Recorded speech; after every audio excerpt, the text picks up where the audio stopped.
반갑습니다. 김영희 전문가입니다. 자, 이번 주 시장이 저번 주에 말씀드렸던 이제 여러 가지 일정들을 그래도 좀 잘 소화를 해내면서 어느 정도 잘 올라와주고 있는 것 같습니다. 굉장히 긍정적인 모습들을 보여주고 있죠. 그러면서 이제 비단 7월뿐만 아니라 오히려 이제 8월까지의 기대감도 조금씩 키워나가고 있는 그러한 시장이 아닌가라고 생각이 됩니다. 오늘 같은 경우에도 금요일인데도 불구하고 시장이 이제 상당히 좀 강세를 보여주고 있죠. 물론 코스닥은 상대적으로 약세를 보여주고 있기는 하지만 어제에 이어서 오늘까지도 상당히 좋은 강세를 보여주고 있는 거기 때문에 정말 긍정적인 흐름이 연속적으로 나타나고 있다라고 생각을 합니다. 저번 주에 말씀드렸던 부분들 중에 제가 이제 이 시장의 방향성은 7월 달은 어느 정도 나타나 있다라고 이제 말씀을 드렸었죠. 박스권에 어느 정도 고정이 되어 있는 상태에서 다시 한번 이제 이 박스권 고점을 뚫으러 갈 수가 있다. 어떠한 것들이 좋게 나오면 이 경제 지표, 물가 지표, FOMC 결과가 좋게 나오면 박스권 고점을 뚫으러 갈 수가 있다라고 한번 언급을 드렸던 기억이 납니다. 그런데 이번에 CPI가 상당히 긍정적으로 나왔죠. 시장이 이제 예상했었던 예상치보다도 훨씬 더 좋게 나왔기 때문에 CPI에 환호를 하게 되면서 이게 이제 FOMC까지도 그대로 기대감이 연결이 되는 거죠. CPI가 좋게 나왔으니 이번에 FOMC에서 이제 연준이 슬슬 금리 동결 혹은 이제 이 금리 인하에 대한 기대감을 조금씩 끌어올려줄 수 있지 않을까라는 기대감이 시장에 그대로 반영이 되고 있다라고 생각을 해주시면 될 것 같습니다. 그러면 지금 현재 상태에서 이제 저는 이 시장의 방향성이 여전히 이제 어느 정도 정해져 있는 구간이 아닌가라고 생각을 하고 있거든요. 왜 이제 아직까지 시장의 방향성이 정해져 있느냐라고 생각을 하자면 결국에는 지금 현재 이 FOMC라는 굵직한 일정이 아직까지 남아있기 때문에 그렇습니다. CPI가 이번에 발표가 됐죠. 그러고 나서 이제 약 2주가 안 되는 시간 안에 FOMC라는 또 이 굵직한 결과가 나오게 될 거고 결국에는 이 FOMC를 다 바라보고 있는 거거든요. FOMC 결과에 따라서 또 시장의 방향성이 나뉘게 될 거기 때문에 시장의 방향성은 결국 이제 이 박스권을 뚫어주느냐 마느냐 그러면서 이제 FOMC에 도달을 하게 되고 이 FOMC 결과에 따라서 어느 정도 또 방향성이 나뉠 것이다라고 생각을 하고 있습니다. 그러면 이제 우리가 남은 이 7월 달에 2주 정도는 그냥 하던 대로 하면 된다라고 저는 생각을 하고 있어요. 지금 이제 CPI의 긍정적인 결과 때문에 또 마찬가지로 시장도 긍정적인 반응을 해주고 있기는 하지만 아무래도 이 수급이 들어가는 종목들에 대해서 계속적으로 반응이 나오고 있고 소외되는 종목군들은 아직까지는 소외가 되고 있다라고 저는 생각을 하고 있거든요. 그래서 수급을 잘 받아주는 종목군들에 대해서 접근을 하고 그러면서 그렇지 않은 종목들에 대해서는 어느 정도 선별을 할 필요성이 있는 장이 여전히 7월 달이다라고 보고 있고 FOMC까지 이어지면서 FOMC 결과에 따라 시장의 방향성이 나뉘어진다라고 보고 있습니다. 다만 지금 이번 CPI가 긍정적으로 나왔기 때문에 분명하게 우리가 기대감은 가져볼 수가 있는 부분이죠. 어떠한 부분에서 기대감을 가져볼 수가 있느냐? 결국에는 CPI가 이번 이 다가올 FOMC 결과에 영향을 미칠 거기 때문에 그러면은 이제 이 FOMC만 잘 넘어가면 본격적으로 우리가 무언가 종목을 매수할 만한 환경 자체가 만들어질 수 있지 않을까. 즉 이번에 CPI가 잘 나옴으로 인해서 본격적으로 우리가 돈 벌 수 있을 만한 기회가 슬슬 이제 나타나지 않을까라는 기대감이 조금씩 형성이 될 수가 있다라는 겁니다. 그래서 이제 앞으로 이 7월 달의 장세만 우리가 잘 준비를 한다라고 하면 8월 달까지도 이 좋은 수익 랠리를 이어갈 수 있을 만한 환경이 유지가 될 것이다 라는 부분에 이제 기대감을 가지고 오늘 내용을 준비를 했다 생각을 해주시면 될 것 같습니다. 자, 그러면서 일단은 이번 주는 역시나 이 CPI에 환호하면서 시장이 상당히 이제 긍정적인 반응을 보여주고 있습니다. 지금 보게 되면 뭐 코스닥, 코스피 다 마찬가지로 오늘까지도 추가적인 상승을 보여주고 있고 말씀드렸던 지금 현재 이 박스권을 어느 정도 유지를 해주면서 이 선에서 이제 움직이고 있는 모습을 확인을 할 수가 있습니다. 그러면서 이제 저점을 최근에 확보를 해주고 다시 한번 고점을 뚫으려 가는 이러한 시도를 하고 있죠.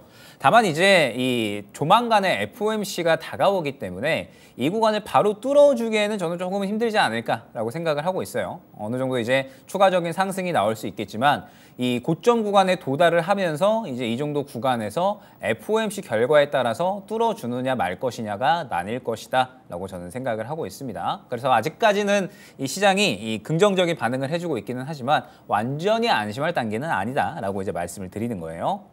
그러면서 지금 이 CPI를 보게 되면 이제 예상보다 훨씬 더 잘 나왔다라고 말씀을 드렸었잖아요. 일단 이 기준 CPI, 헤드라인 CPI 같은 경우에는 3%가 나왔고 근원 CPI 같은 경우에는 4.8%가 나왔습니다. 근원 CPI가 이번에 이제 4.8%가 나왔는데 시장의 원래 예상치는 5.0%였죠. 그래서 근원 CPI가 훨씬 낮게 나오게 된 거고 헤드라인 CPI 같은 경우에도 3.2%에서 3%로 훨씬 낮게 나온 겁니다. 그런데 특히나 이제 이 근원 CPI가 중요하다라고 볼 수가 있었죠. 왜냐하면 이 자주색선이 근원 CPI인데 보게 되면 근원 CPI는 정말 잘 떨어지지 않는 모습을 확인을 할 수가 있어요. 그만큼 이제 이 근원 CPI가 굉장히 중요하게 여겨졌었고 최근에 연준에서도 이 근원 CPI에 대해서 계속해서 강조하는 발언들을 했었죠. 근원 CPI가 떨어져야 금리를 우리가 건들 수가 있다. 근원 CPI가 떨어지지 않으면 실질적으로 물가는 크게 떨어졌다라고 볼 수가 없는 거다라고 계속해서 발언을 했습니다. 그러다 보니까 근원 CPI가 이번엔 특히나 더 중요했었는데 5% 이하로 나오게 되면서 이제 일부 경제 리포터에서 뭐라고 이야기를 했냐면 근원 CPI가 5% 이하로 이번에 나오게 된다라고 했을 때 올해 금리 인상은 단 한 번만 진행이 될 수가 있다라고 이야기를 했습니다. 그만큼 이 근원 CPI가 떨어지는 게 중요했었는데 시장의 예상치보다도 더욱더 큰 폭으로 떨어져줬고 그렇기 때문에 이번에 FOMC의 연준에서 스탠스 변화가 있을 수가 있다라는 거죠. 생각을 해보면 6월 달에 이제 시장이 한창 이제 안 좋을 때가 있었잖아요. 이때 당시에 이제 이 계속해서 시장을 떨어뜨렸었던 요인 혹은 이제 원인 자체는 결국에는 연준이다라고 봐야 될 것 같아요. 연준이 계속해서 금리 동결을 하기는 했는데 금리 인상에 대해서 압박감을 시장이 넣었잖아요. 그러다 보니까 시장이 결국에는 금리 인상에 대한 우려감 때문에 강하기가 힘들었을 텐데 지금 현재 FOMC에 기대감이 이제 생겨난 거죠. 왜? CPI가 굉장히 잘 나오게 되면서 이 CPI로 인해서 이번 FOMC가 긍정적일 수가 있다라는 분위기가 형성이 된 겁니다. 물론 지금 현재 패드워치를 보게 되면 7월 달에 금리 인상하는 거는 이제 거의 확정적이다라고 이제 생각을 하고 있는 것 같아요. 그런데 이 금리 인상을 하고 나서 결국에는 뭐 말씀드렸듯이 연준의 발언이 중요한 겁니다. 연준의 스탠스.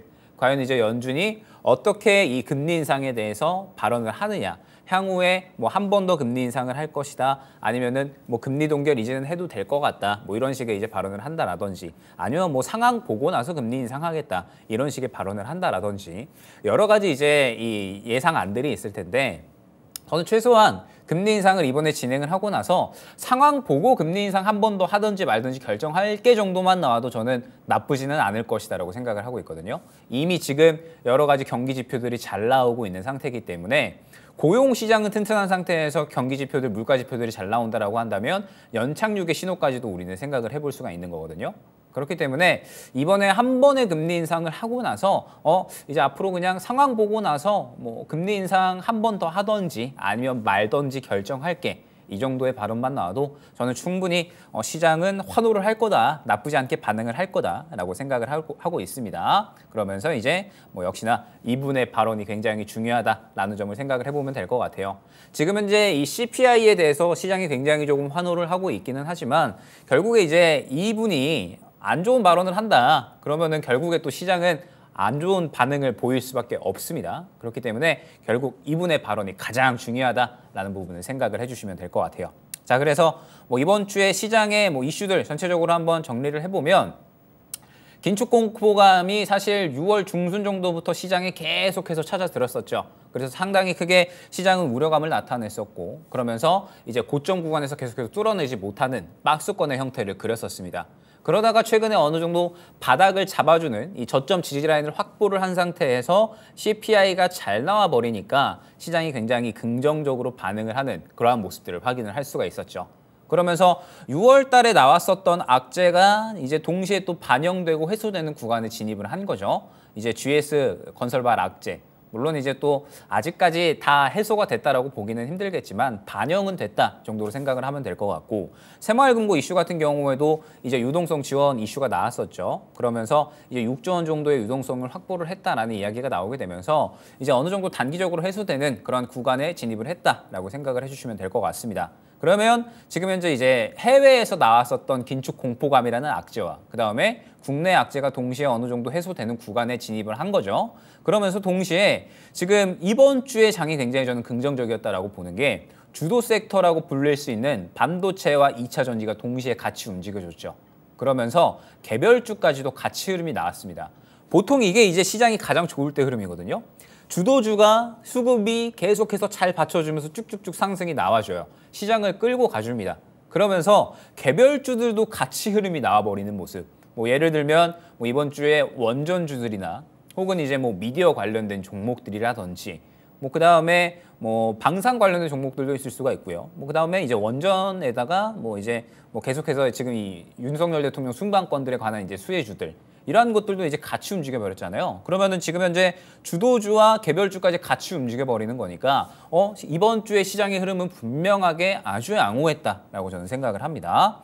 그러면서 이제 여러분들이 생각을 해보셔야 될 게 FOMC가 결국에는 중요한 거예요. CPI는 결국 FOMC를 가기 위한 이제 징검다리인 거고 이 징검다리가 이제 굉장히 튼튼하게 놓여진 거예요. 그러면은 이제 이 징검다리가 튼튼하게 놓여졌으니 FOMC까지는 그래도 어느 정도 안정적으로 건너갈 수가 있는 건데 이제 FOMC라는 결과가 도달을 했을 때 일정이 도달을 했을 때 이 FOMC의 결과가 어떻게 나오느냐 이제 낭떠러지로 가느냐 아니면은 그냥 무난하게 산책로로 가느냐 이 두 가지의 갈림길에 나뉘어져인 겁니다. 물론 이제 낭떠러지는 너무 큰 비유인 것 같고 그냥 뭐 적당하게 그냥 언덕배기 하나 이제 그냥 우리가 또 빠지면은 그냥 발목 살짝 삐끗할 정도 그 정도인 것 같아요. 뭐 어찌됐든 결국에는 FOMC가 중요한 거기 때문에 생각을 해보면 일단 이번 주는 CPI에 대해서 긍정적인 반응을 했잖아요. 아마 다음 주까지도 이어질 수 있다라고 보고는 있는데 그 다음 주는 또 이제 FOMC 주간이기 때문에 FOMC 눈치 보기 장세도 좀 준비를 해야 될 거고요. 그죠? FOMC 눈치 보기 장세도 준비를 해야 될 거고 FOMC 결과에 따라서 시장의 방향도 생각을 해야 되기 때문에 그래서 아직까지는 완전하게 우리가 안심을 할 만한 구간은 아닙니다. 왜냐하면 불과 저번 달 그리고 이번 달까지도 연준은 계속해서 두 번의 금리 인상을 외쳤어요. 금리 인상 두 번 하자 올해. 두 번 이상 하자. 이렇게 계속 이야기를 했었기 때문에 지금 최근에 이 지표들이 잘 나온다라고 하더라도 연준이 스탠스를 안 바꿀 확률도 있거든요. 왜냐하면 여전히 근원 물가는 높은 상태이기 때문에. 그래서 이번에 이 연준의 태도가 어떻게 나오느냐가 결국에는 가장 큰 핵심이다라고 생각을 해주시면 될 것 같습니다.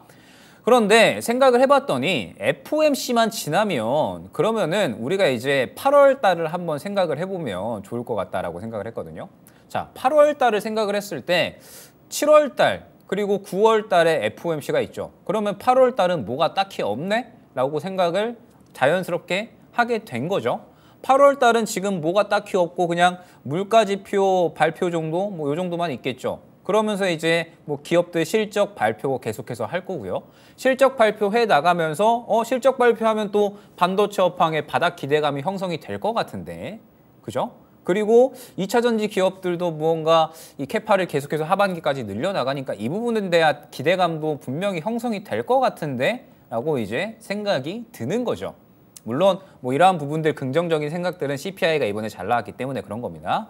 그러면 지금 현재 8월에는 딱히 이렇다 할 만한 이슈가 없는 상태에서 기대를 할 만한 것들이 조금씩 찾아온다라고 하면 그러면 7월 달에 2주 정도만 좀 잘 지내면 다음 주까지는 그래도 한 CPI의 긍정적인 효과가 조금 더 이어질 것 같고 그 다다음 주에는 FOMC 눈치 보기 FOMC만 조심하면 될 것 같아요. 그런데 FOMC만 잘 끝나면 그러면은 이거 돈 벌 기회가 오지 않을까? 라는 게 이제 오늘의 결국에는 뭐 주요한 내용이 될 것 같습니다. 즉 적극적으로 다시 한번 매매를 해야 될 만한 타이밍이 오지 않을까라는 기대감인 거죠. 자, 그러면 이러한 상황에서 결국 이제 가장 중요한 게 항상 말씀드리지만 종목을 잘 골라야 돼요. 어떤 종목이든 뭐 주도주든 개별주든 우리는 종목을 잘 골라야 됩니다. 항상 이제 이 주도주에서도 대장으로 가는 종목이 있고 2등으로 가는 종목이 있고 3등으로 가는 종목이 있죠. 최근에 원전 같은 경우에도 뭐 우진 같은 이런 종목들은 날아가 버리는데 뭐 그 외에 다른 이제 기자재 상대적으로 관심 덜 받았던 종목들이 있었죠. 뭐 지금 현재 뭐 그 외에 일진파워나 뭐 한신기계 이런 종목들. 그러니까 항상 이 어떤 섹터든 대장 정도는 존재를 하기 때문에 우리는 종목을 잘 골라야 됩니다. 그런데 그때그때 시장이 항상 대장주가 다르잖아요. 대장주가 다르기 때문에 우리는 대장주를 잘 컨택을 해야겠죠. 그러면 어떻게 우리가 대장주를 잘 컨택을 할 수 있을까에 대한 내용으로 오늘 주로 다뤄보려고 합니다. 즉, 주도주 가장 적절한 타이밍에 매수하기. 여기에 더해서 이제 뭐 개별주도 같이 들어가겠죠. 같은 개념이라고 생각을 해주시면 됩니다. 즉, 어떠한 종목이든 우리가 가장 적절한 타이밍에 매수하는 방법, 요거를 이제 오늘은 주요하게 다뤄보려고 합니다. 뭐 이제 제가 주로 매매하는 방법들에 대해서 주요 이제 나와 있고, 그러면서 그 한동안 이제 제가 이 미스터 마켓에 나와서 다루었었던 이 수급을 보는 방법들에 대해서 오늘 조금 더 이제 자세하게 들어간다라고 생각을 해주시면 될 것 같아요. 그러면서 이 주도주를 가장 적절한 타이밍에 매수하고, 그리고 이제 또 시장에서 강력할 수 있는 종목들을 가장 적절한 타이밍에 매수할 수 있는 그러한 방법들에 대해서 이야기를 해보도록 할 겁니다. 물론 이제 제가 이야기하는 거니까 수급에 의거한 매매 방법이 되겠죠. 자, 지금 보게 되면 일단은 한미반도체입니다. 굉장히 이제 시장에서 어마무시한 상승이 나온 어제 상한가를 가버렸죠. 한미반도체가 절대 가벼운 종목이 아닌데 한미반도체가 어제 상한가를 가버렸습니다. 아무래도 시장이 굉장히 큰 폭으로 올라오면서 역시나 반도체 쪽에서는 대장으로 움직였다라고 봐도 무방할 만큼 굉장히 이제 좋은 수급의 흐름을 나타냈다라고 생각을 해주시면 될 것 같죠. 자, 일단 한미반도체의 흐름을 기억을 해놓도록 하겠습니다. 자, 그 다음에 빼놓고 이야기를 할 수가 없는 종목인 것 같아요. 자, 포스코 DX입니다. 포스코 그룹주 중에 굉장히 어마무시한 종목이죠. 포스코 DX 굉장히 좋은 흐름, 마찬가지로 수급 흐름 같이 눈에 익혀서 보도록 하겠습니다. 자, 그 다음에 포스코 홀딩스죠. 오늘까지 추가적인 상승이 나오고 있는 그러한 상태인데, 상대적으로 지금 현재 이 세 가지 종목들은 이 시장에서 주도주로 움직이고 있는 종목들이다라고 봐야 될 것 같습니다. 그런데 지금 현재 상황에서 지금 이 원래 에코프로가 대장으로 움직이다가 왜 포스코 그룹주로 수급이 갑자기 확 옮겨갔을까? 왜 포스코 그룹주가 지금 대장으로 움직였을까에 대한 부분을 우리는 좀 생각을 해야 되고요. 그 다음에 한미반도체 같은 경우에는 과연 우리가 접근할 수 있는 타이밍이 있었을까에 대해서 생각을 해봐야 됩니다. 자, 일단 한미반도체 같은 경우에는 보게 되면 사실 이 구간 자체가 전체적으로 계속 신고가 구간이었어요. 신고가 구간이었는데 지금 보게 되면 항상 이제 제가 강조드리던 부분이 있었죠. 이 종목이 움직이려면 기본적으로 수급적인 부분이 타이트하게 굉장히 좀 잘 들어와 있어야 된다라는 부분을 항상 강조드려서 말씀을 드렸었습니다. 지금 한미반도체 같은 경우에는 보게 되면 굉장히 이제 이 일전에 수급이 들어와 있었던 모습을 이제 확인을 할 수가 있죠. 수급이 계속해서 이제 활발하게 들어와 주다가 어제 이제 분출이 상당히 큰 폭으로 나왔다라고 생각을 해주시면 돼요. 그런데 한미반도체는 사실 접근하기에는 쉽지는 않았던 종목이었던 것 같습니다. 그러니까 원래 이제 한미반도체를 좀 잘 보고 계셨고, 그러면서 한미반도체가 어떤 기업인지 알고 계시고, 그러면서 어제 반도체라는 이 섹터가 굉장히 또 치고 올라가니까 이 부분에 대해서 이제 다 파악이 되시고 있었던 분들이라면 한미반도체는 접근이 가능했었던 종목군이었겠지만, 한미반도체가 일전에 수급이 들어갔었던 것 대비 최근에 수급은 조금은 애매한 부분이 있었거든요. 그래서 한미반도체는 접근이 조금 어려운 종목이지 않았을까라고 저는 생각을 해요. 그런데 여기에서 포스코 그룹주들은 우리가 분명하게 대응이 가능한 종목들이었다라는 부분을 저는 굉장히 강조를 드리고 싶습니다. 왜 이제 이렇게 강조를 드리느냐? 잠깐 영상 한번 보고 가도록 하겠습니다. 왜 포스코 퓨처엠을 가져왔느냐? 결론적으로 포스코 그룹주 중에 수급이 훨씬 더 잘 만들어진 종목이 있었기 때문에 포스코 퓨처엠을 들어가지 않고 이 포스코 DX를 들어갔었던 겁니다.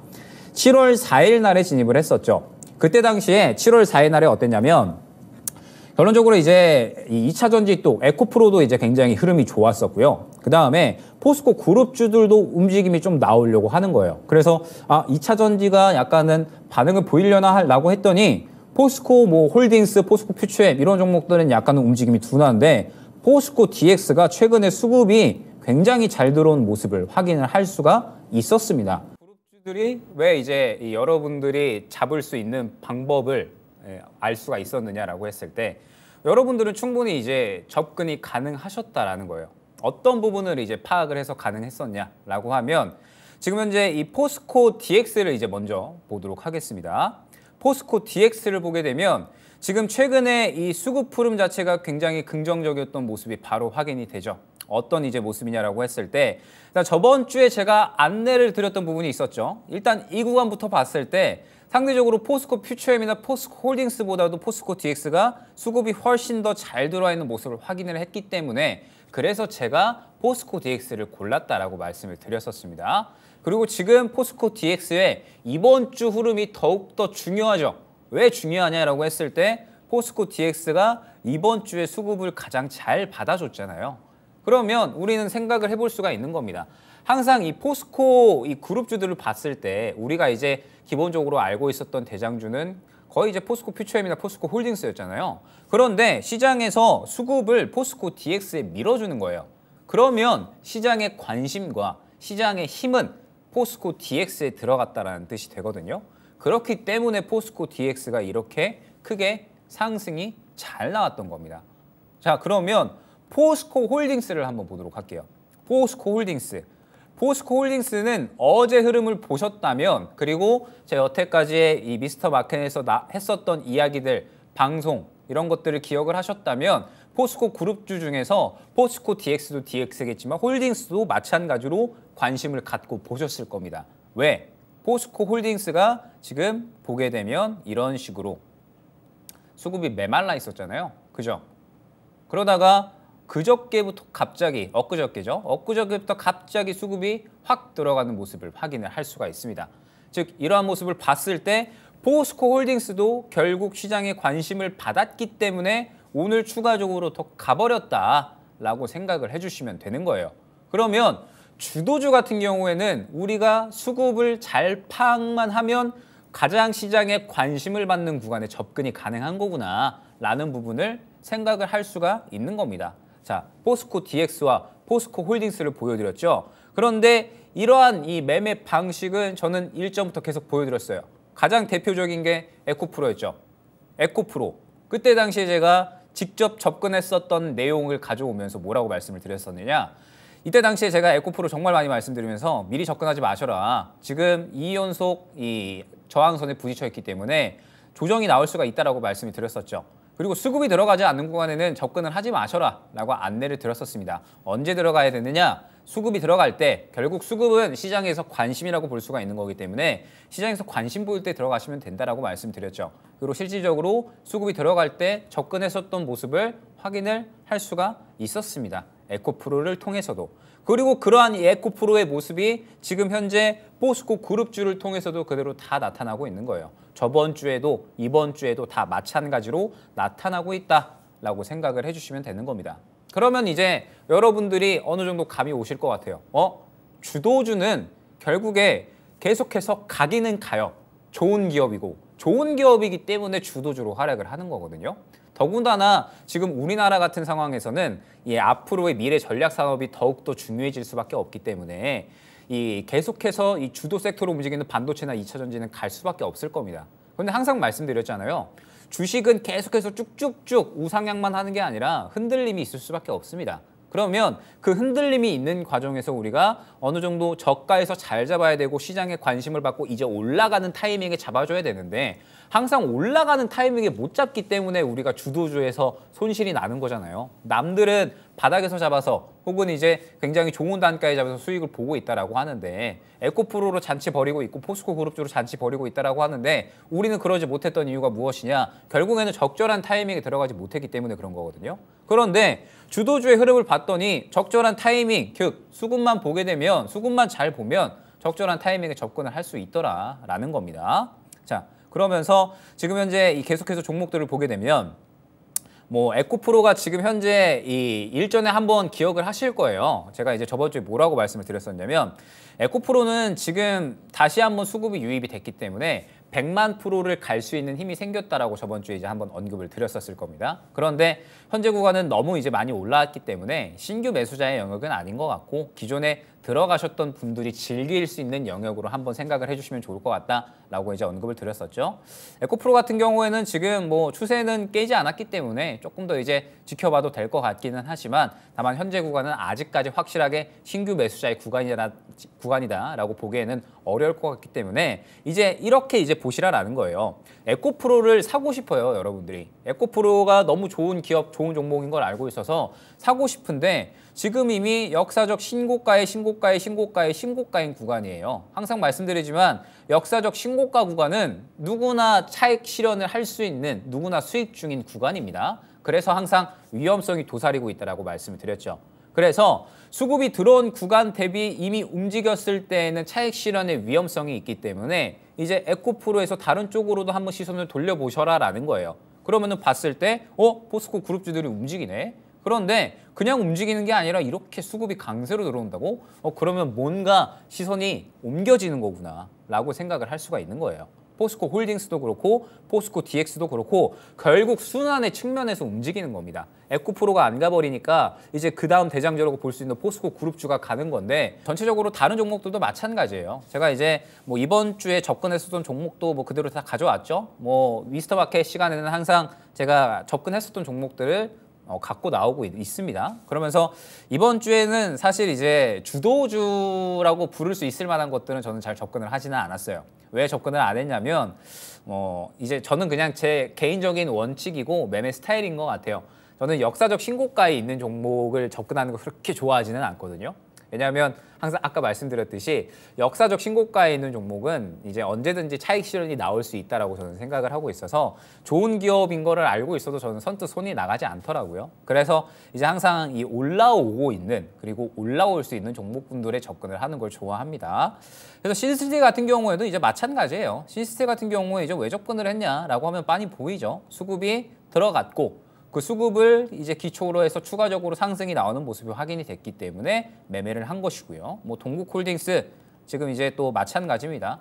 동국홀딩스도 수급이 살아 있었기 때문에 수급에 의거해서 매매를 했다라고 생각을 해주시면 될 것 같아요. 뭐 이번 주에는 그렇게 많은 종목을 돌리지는 않았습니다. 워낙에 이제 반도체나 2차 전지 쪽으로 이제 몰렸었는데 거의 대부분 역사적 신고가에 향하는 그런 종목들에 이제 수급이 많이 쏠려서 이제 이쪽보다는 조금 더 이제 올라올 수 있는 종목 쪽에 집중을 했었던 한 주였던 것 같아요. 자, 그러면 이제 지금까지 이렇게 말했었던 부분의 핵심적인 부분은 결국 무엇이냐? 우리가 이 주도주를 잡는 방법을 항상 생각을 해야 되잖아요. 주도주를 잡는 방법을 항상 생각을 해야 되고 그 주도주 중에서도 가장 강세를 보일 수 있는 대장주를 우리는 잡아야 됩니다.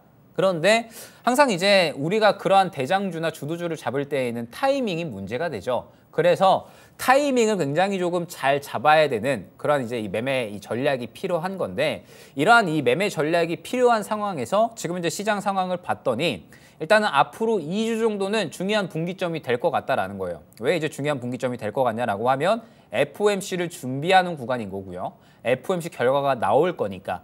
그러면 이제 2주는 어느 정도 우리가 잘 넘어가기만 한다면 FOMC 이후에는 본격적으로 돈 벌 기회가 올 수 있다라고 이제 이야기가 되는 거죠. 왜? 7월 FOMC 지나고 나면 다음 FOMC 일정은 9월에 있으니까 8월 달에는 딱히 뭐가 없더라라는 거예요. 그러면은 이제 이 8월에는 무언가 실적에 대한 부분들과 반도체 업황, 바닥 턴어라운드 기대감, 그다음에 2차 전지의 이 캐파 증대에 따른 수요 증가 기대감이 본격적으로 또 작용을 할 수 있는 시기가 될 수 있지 않을까. 그러면 우리가 활발하게 매매해야 될 타이밍이 분명히 올 것 같다라고 저는 생각을 하고 있는데 활발하게 매매해야 될 타이밍에 종목도 굉장히 좋은 타이밍에 잘 들어가 줘야 되는데 그러한 타이밍을 만약에 제대로 잡지 못한다면 좋은 시장이어도 우리가 수익을 볼 수 없다라는 거죠. 예를 들어서 이번 주에 에코프로를 조금 더 이제 집중을 하셨고 포스코 그룹주를 놓치셨다라고 한다면 그러면은 사실 그러한 분들이 저는 가장 아쉬울 것 같거든요. 그러니까 섹터 자체는 굉장히 잘 본 거잖아요. 2차 전지 대장주라는 섹터군을 굉장히 잘 잡으신 거고 그럼 이제 에코그룹주하고 그다음에 이제 포스코 그룹주 중에 둘 중에 하나만 잘 선택하면 되는 거였죠. 그런데 에코프로가 워낙에 그동안에 잘 갔으니까 에코프로를 골라야지 했던 분들은 포스코 그룹주들 상승에 굉장히 저는 아쉬웠을 거다라고 생각을 하거든요. 그런데 그렇게 이제 올라갈 수 있는 종목군들을 잡는 것에 대해서 그렇게 복잡하지 않고 어렵지 않다라는 거죠. 적어도 선별을 하는 데 있어서만큼은 당장 수급만 봐도 포스코 그룹주가 관심을 받는 걸 알고 있었으니까 우리는 그러면 이번에 이제 2차전지 대형주 쪽이 힘을 받고 이번에 CPI가 굉장히 잘 나와서 시장이 올라가는데 시장이 올라가면은 우리 주도주가 당연히 가잖아요. 주도주가 당연히 가는데 그러면 지금 여태까지 주도주로 움직였었던 뭐 2차 전지나 반도체 쪽이 당연히 갈 거고 그러면 이제 이쪽에서 매매를 준비를 해야 되는데 2차 전지 쪽 봤더니 에코프로는 뭔가 수급이 그런데 포스코 그룹주들 봤더니 수급이 굉장히 잘 들어오고 있더라. 그러면 이제 포스코 그룹주들을 우리가 접근을 할 수가 있는 겁니다. 그리고 여태까지 제가 해왔었던 모든 내용들은 다 이러한 내용들의 일맥상통하고 여러분들이 가장 주식 시장을 접근하는 데 있어서 종목을 선별하고 타이밍을 잡는 데 가장 쉬운 방법이다라고 정말 많이 강조를 드렸던 것 같아요. 저도 이 여러 가지 지표들 있잖아요. 이제 이 차트를 보거나 혹은 이제 뭐 기업을 판단하는 데 있어서 뭐 이제 기업의 가치를 보는 뭐 재무제표, 뭐 퍼, 뭐 PBR, 뭐 여러 가지 것들, 뭐 그다음에 뭐 차트도 기술적 지표 굉장히 많잖아요. 지금 뭐 기억도 안 나는데 뭐 MSCI 지표라든지 정말 많은 것들을 뭐 공부를 했었습니다. 뭐 RSI에 뭐 볼린저 밴드 등등 해가지고. 그런데 결국에는 이제 이 지표들을 공부하기에는 너무나도 많고 나에게 맞는 것들을 항상 찾아야 되거든요. 그런데 나에게 맞는 이 지표를 찾기까지는 또 시간이 굉장히 오래 걸립니다. 그래서 상대적으로 훨씬 더 이제 쉬운 방법이 바로 이제 이 수급을 보는 그러한 이제 이 방법이다라고 생각을 해주시면 될 것 같아요. 자, 그러면서 이제 이 시장의 방향성에 대해서 조금 더 이야기를 해보려고 합니다. 제가 아직까지 시장이 조금 이제 안심하기는 이르다라고 말씀을 드리는 부분이 뭐냐면 지금 현재 코스닥은 이 구간이에요. 그러니까 계속해서 뚫지 못했었던 구간입니다. 즉 제가 7월 달에 시장이 방향성이 뻔하다라고 말씀을 드렸던 게 박스권을 이미 지금 4개월 정도 동안 형성을 했거든요. 그래서 무언가 굉장히 좋은 이슈가 나오지 않으면 결국 이 구간을 뚫어내기는 힘들 것이다 라고 보고 있는 겁니다. 그렇기 때문에 7월 달에 방향성이 굉장히 뻔하다라고 말씀을 드렸던 거고 그래서 우리는 종목에 집중을 해야 된다라고 7월 달 이 전략을 말씀을 드렸던 거예요. 그러면 지금 이제 앞으로 2주 정도의 장세를 우리가 예측을 해봤을 때 지금 현재 상태에서 7월 달의 장세가 지금 어느 정도 바닥을 잡고 올라와 주고 있죠. CPI에 환호를 하면서 올라와 주고 있는데 고점을 바로 뚫어내기에는 조금 힘들지 않을까? 결국에는 FOMC 결과가 잘 나와줘야지 이 고점을 뚫어줄 수 있지 않을까라고 생각을 하고 있는 겁니다. 그러면은 이제 우리가 이 시장에 대응을 했을 때 2주 정도는 조금 더 종목에 집중하는 흐름이 필요합니다. 물론 지금 이 굉장히 좋은 CPI 결과에 따라서 주도주들이 잘 움직여주고 있기는 한데 아직까지는 저는 완전히 안심하기는 이르다라고 보고 있기 때문에 조금 더 이 올라갈 수 있는 종목에 집중을 하는 것이 좋지 않을까. 그러면은 올라갈 수 있는 종목에 집중을 한다라고 하면 아까 우리가 이야기했었던 수급에 대한 매매, 포스코 홀딩스와 포스코 DX가 왜 이렇게 잘 갔는가 그에 대한 부분이 될 겁니다. 자, 그러면서 지금 이제 제가 이 에코프로를 저번에 이제 항상 이제 말씀 많이 드렸었잖아요. 에코프로를 이제 항상 이제 많이 말씀을 드렸는데 에코프로를 왜 자꾸 이제 이렇게 예로 들어드리냐면 여러분들이 가장 좋아하면서 또 이제 가장 잘 알고 있는 주식이기 때문에 그렇습니다. 에코프로를 지금 보게 되면 결국에는 수급이 쉬다가 수급이 들어가는 구간에 올라가는 모습이 보였죠. 그리고 이제 이 구간은 결국에는 포스코 그룹주들도 마찬가지다라고 생각을 해주시면 될 것 같습니다. 그래서 제가 아까 이 말씀을 드렸던 부분을 기억을 하시겠지만 주도주지만 결국에는 개별주를 잡는 타이밍도 될 거다라고 이제 말씀을 드렸었죠. 우리가 주도주를 가장 적절한 타이밍에 매수하기라고 이제 오늘의 뭐 핵심 내용을 가져왔는데 결국에는 주도주보다도 개별주도 마찬가지로 가장 적절한 타이밍에 매수할 수 있는 방법이 바로 이제 이 수급을 보는 방법이다라고 생각을 해주시면 되는 거예요. 뭐 예로 들어서 제가 이제 이번 주에 매매를 했었던 시스틸을 다시 이제 예로 들어볼게요. 지금 보게 되면 시스틸은 딱 한 2번 정도에 매매할 수 있는 타이밍이 제 눈에 바로 보이거든요. 언제냐? 시스틸 보게 되면 관심 못 받고 있었죠. 그러면 이제 보지 않는 거예요. 수급이 아예 안 들어오고 있잖아요. 그러면은 볼 필요도 없는 거예요. 시스틸, 그냥 시스틸이라는 종목이 있구나. 그냥 있구나 정도도 생각할 필요가 없죠. 그냥 관심 아예 안 가지면 됩니다. 그러다가 갑자기 시스틸이 이 구간에 굉장히 좋은 수급이 들어왔죠. 그러면 이때 보는 거예요. 이때 보고 나서 수급이 살아있는가를 판단을 하는 겁니다. 그런데 수급이 살아있는 모습이 보여지네? 그러면 이제 이 구간에 한번 매매할 수 있는 구간이 오는 거고요. 그 다음에 제가 매매를 했었던 이 구간이 또 나오는 겁니다. 시스틸이 저가에서 수급이 들어갔다가 쉬어가는 듯 했는데 다시 또 수급이 들어가네. 그런데 이 수급 굉장히 긍정적이네. 이러면 한 번 더 매매할 수 있겠다. 그러면 이제 한 번 더 접근을 하는 거예요. 최근에 우진 혹은 뭐 한전기술 이런 원전 종목들 있죠. 약간 이제 3등, 4등주로 움직이는 종목들 말고 원전주 중에 뭐 우진 한번 보시면 좋을 것 같아요. 우진이라는 종목도 이와 비슷하게 움직였을 겁니다. 수급이 강하게 들어와주고 눌렸다가 다시 한번 수급이 상승이 나오는 이러한 그림이 나왔었거든요. 원전 관련주들도 비슷하게 움직임을 보였으니까 원전 관련주들의 흐름도 결국 한번 참고를 해보시면 좋다라는 점. 그러면 결국 주도주를 우리가 굉장히 적절한 타이밍에 매수를 하는 방법을 배웠는데 결국에는 개별주도 마찬가지더라라고 생각을 해주시면 되는 겁니다. 그러면서 아까 말씀드렸듯이 지금 아직까지 2주 정도는 안심할 만한 구간은 아니기 때문에 그러면 우리가 종목에 조금 더 집중을 해야 된다. 2주 정도는 그렇게 말씀을 드렸었죠. 그러면 이 2주 정도에는 여러분들이 한번 그 수급을 보면서 수급에 의거한 매매를 한번 진행을 해보시면 어떨까.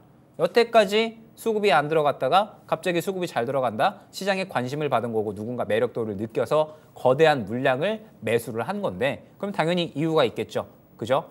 포스코홀딩스, 포스코 DX 다 마찬가지였고 에코프로도 다 마찬가지였고요. 모든 개별주들도 다 마찬가지입니다. 항상 수급이 우선시 되어야 된다라는 점을 강조를 드리는 거예요. 자, 그러면서 일단은 지금 시장이 뭐 이번 주도 그렇고 CPI에 대해서 굉장히 이제 환호를 하고 있는 것 같아요. 네, CPI에 대해서 굉장히 환호를 하고 있는 것 같고 이런 분위기가 일단 다음 주 정도까지는 계속해서 이어질 것 같습니다. 그래서 다음 주 정도까지는 충분히 분위기는 즐기셔도 될 것 같아요. 그런데 한 목요일, 금요일 정도 되면서부터 이제 FOMC에 대한 약간의 이제 눈치 보기 장세가 진행이 되겠죠. FOMC 결과에 따라서 결국에는 시장의 방향성이 나뉠 거기 때문에 이 시장의 방향성에 따라서 포트 정비는 일단 필요합니다. 긍정적일 경우와 부정적일 경우를 산정을 해서 일단 어느 정도 현금 확보도 되어 있어야 될 것 같고요. 그다음에 긍정적일 경우에는 주도주는 또 어느 정도 포트를 가져가고 개별주는 어느 정도 포트를 가져가야 될까. 그다음에 주도주가 아니고 이 FOMC 결과가 부정적으로 나왔을 때에는 또 주도주와 이 개별주의 포트를 또 어느 정도 비중으로 나눠서 가져가야 될까. 이 부분을 한번 생각을 해보시면 좋을 것 같습니다. 그러면서 이제 뭐 종목들 조금 더 이제 보면 뭐 이제 긍정적으로 움직였었던 종목들의 예시를 한번 가져온 거예요. 덕산 하이메탈이죠. 덕산 하이메탈도 이제 마찬가지 흐름이라고 보시면 돼요. 자, 지금 보게 되면 덕산 하이메탈 같은 경우에는 최근에 업황 반등의 기대감에 따라서 수급이 한 차례 유입이 됐었죠. 그러면 이때 이제 관심 갖고 보는 거예요. 그러다가 수급이 유입되는 구간이 계속해서 들어오죠. 계속해서 밀고 들어오니까 쭉쭉쭉 치고 나가는 거예요. 그러면 이 수급이 유입되는 구간마다 우리가 이 종목은 갈 수 있는 종목이겠구나라고 생각을 하고 관심을 갖고 매매를 할 준비를 해주시면서 전략을 꾸려 나가 주시면 되는 겁니다. 뭐 좋은 예다라고 생각을 해주시면 좋을 것 같고 그다음에 제가 저번 주에 금양도 한번 안내를 드렸었던 것 같아요. 금양 같은 경우에도 마찬가지예요. 왜 이렇게 금양이 그동안에 조용하고 심심하다가 이렇게 갑자기 어마무시한 상승을 보였을까? 금양도 다 딱 눈에 보이잖아요. 그죠? 금양도 딱 눈에 보일 만큼의 수급이 들어가니까 이때 당시에 굉장히 큰 상승을 보여주는 모습.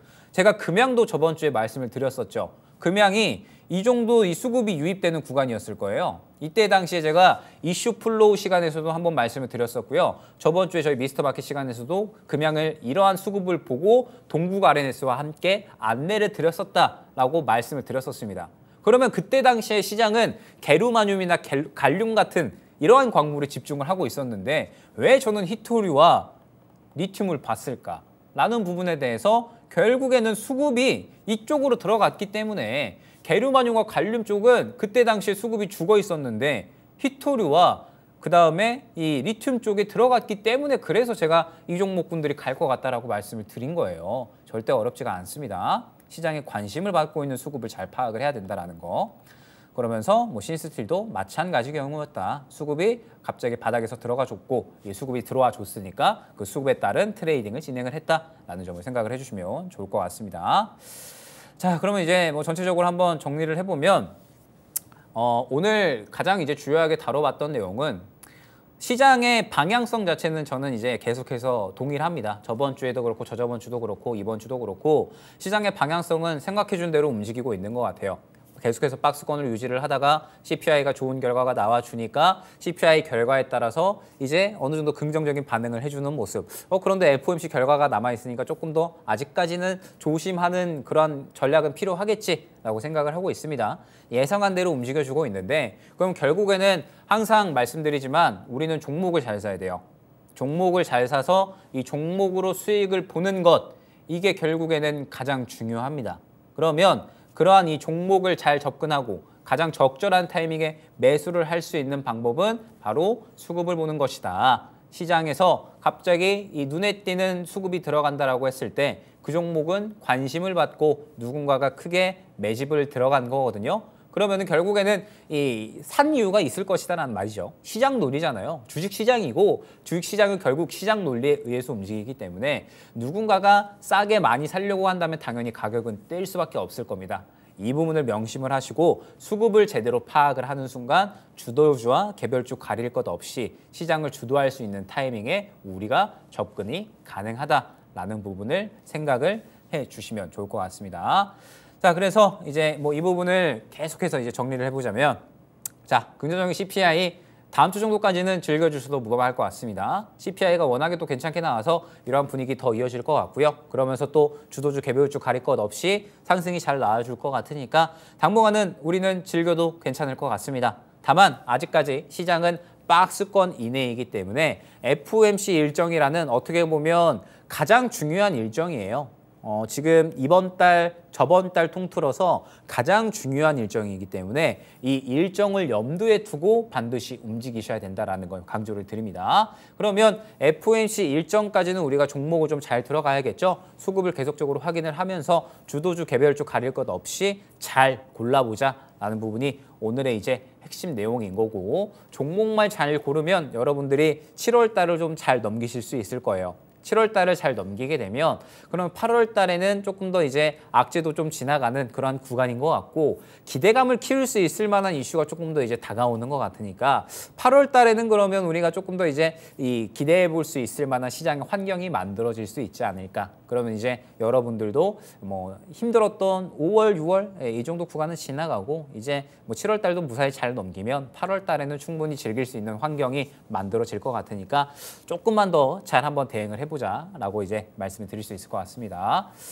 자, 이제 이 7월 달에 비가 굉장히 좀 많이 오고 있죠. 장마가 계속해서 좀 진행이 되고 있는데 8월 달은 또 이제 장마가 끝나면서 이제 또 여름 휴가 다들 가셔야 되잖아요.